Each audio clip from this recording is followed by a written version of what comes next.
because she plays men like violins. But it's and dangerous. Angela for herself. understood that though. Yeah, yeah. She saw it. She saw it in Lester. Like, I can make this man bend to my will just by coming around him. Yeah, yeah. Like, And she loves that uncomfortable. She loved it. Yeah, It's scary when a young woman knows her sexual value that early, because a lot of them use it in a negative way, like Angela was using a negative way. Yeah, I was gonna say it's more like she's aware of the power that she has, but not her actual value, and that's the dangerous part. That's a good point. Because she could abuse this, and she could take advantage of men. Yeah. But let's face it, she's just a kid. She's just a kid, man. She's a monkey with a machine gun, and it's dangerous for her and those around her. That's a good way to put it. She was very dangerous, but she told a story to Jane where she had noticed that men and started looking at her at 12 years old. Yeah. Just imagine seeing yourself as a sexual object since you were 12 years old. That shit must happen. Of course. Anyone fairly sophisticated, these girls, they got to notice that change, Another sick part of society.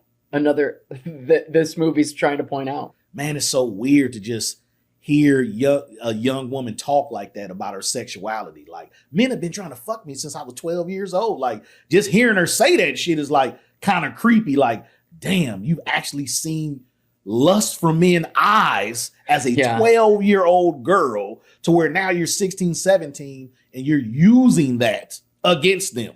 And it's funny because Janie says, "Oh, that's disgusting." And Angela goes, "No, I fucking loved it." Loved it. She said, "No, I fucking loved it." That is crazy. Yeah. Well, it fed her ego. Yeah.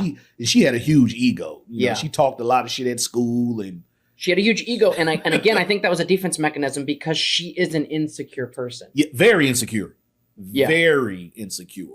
I mean, we eventually find out. So we're going linear. So I won't say anything. Yeah. But she was very insecure. Yeah. So Lester, the same night, Lester is, ear hustling, puts his head to the door and hears Angela basically telling Jane that she would fuck her dad if he worked out and got more in shape and stuff like that. So this idiot goes to the garage, finds some dumbbells, and he just gets to it. Yeah. He just gets to it.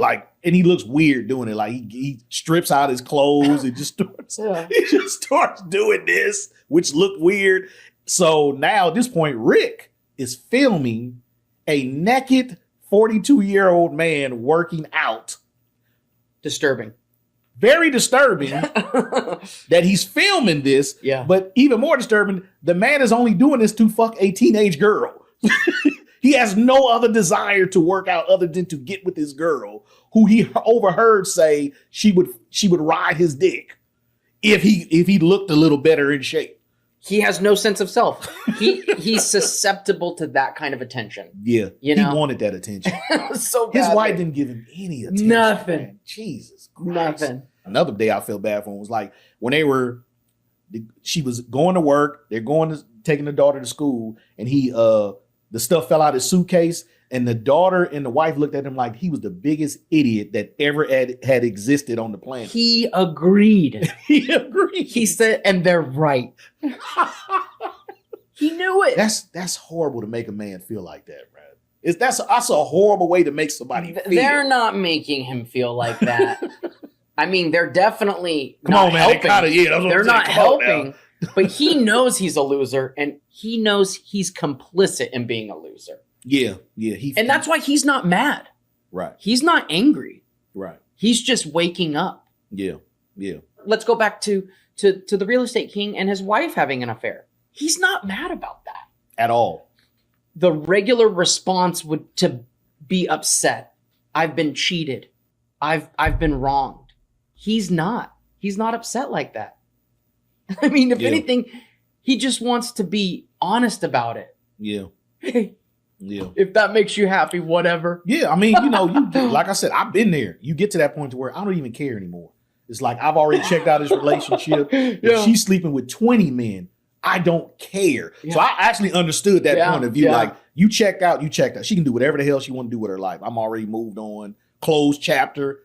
opening a whole nother chapter to another point in my life. Yeah. So now Lester has another dream of Angela naked in the tub. Oh yeah.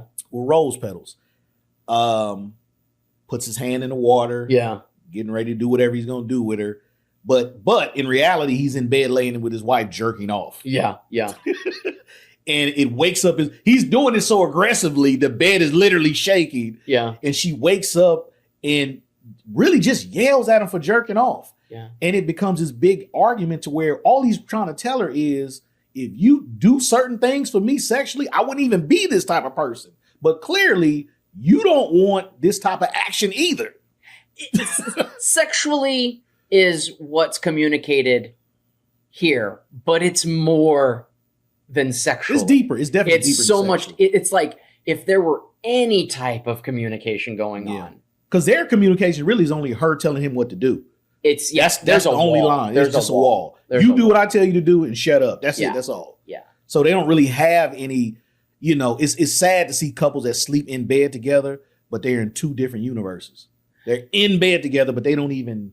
But and also it's such an embarrassing, pathetic thing to be doing. Yeah. But Lester uses it as a like, hey, I'm hurting here. He's trying to open that communication. Yeah. And he's frazzled and, he reacts a little angry with her reaction. But really, it's more like, I'm here. And can you be here too? Yeah. Which I thought was kind of a tender moment. And you could see she's on the verge of being like, are you okay? Yeah. But she's too, she has perfect roses in her garden. And the rose petals that are falling apart in the dreams, the red rose petals, are roses in decay. Okay. These are roses that are falling apart. Her roses are perfect. She can't go there with Lester because if her life is not one of conformity, then she has nothing. Because that's what she's completely built her character on. That's deep. Okay. That's what I see. That's what I see. You see roses falling apart. She has perfect roses. Yeah. She's all about everything on the facade, like how everything looks as opposed to what it really is. They look like a happy couple. Like a happy couple they from the outside. Be the happiest couple on the planet. From the outside. And as long as she can keep up that image. Yeah. It's the image. And she mentions that in the movie, like that image is what really matters in her business. That image, that structure of perfect life. Why they literally had a white picket fence, man. Like, Jesus. And because we're going linear, and I think one of the most important, also, shout out Annette Bening, like, why didn't you win all the awards for this? Like, oh my God. Yeah, shout out. One of the most important scenes and character building is that I will sell this house today. Yeah. She is building herself up, and if she can do this and she can empower herself, she could do it. But she's not selling that house today. Yeah. And she completely breaks down. But she has to go into a dark hole to do this on her own. So she's screaming on the inside too. She is. But she has her image to uphold. Right. And Lester doesn't have any image to uphold. He could be jerking off in bed for all he cares, At all. Yeah. You do see her lose it for a second over that not being able to sell a house. But then again, she was lying about a lot of shit about the house too. The lagoon,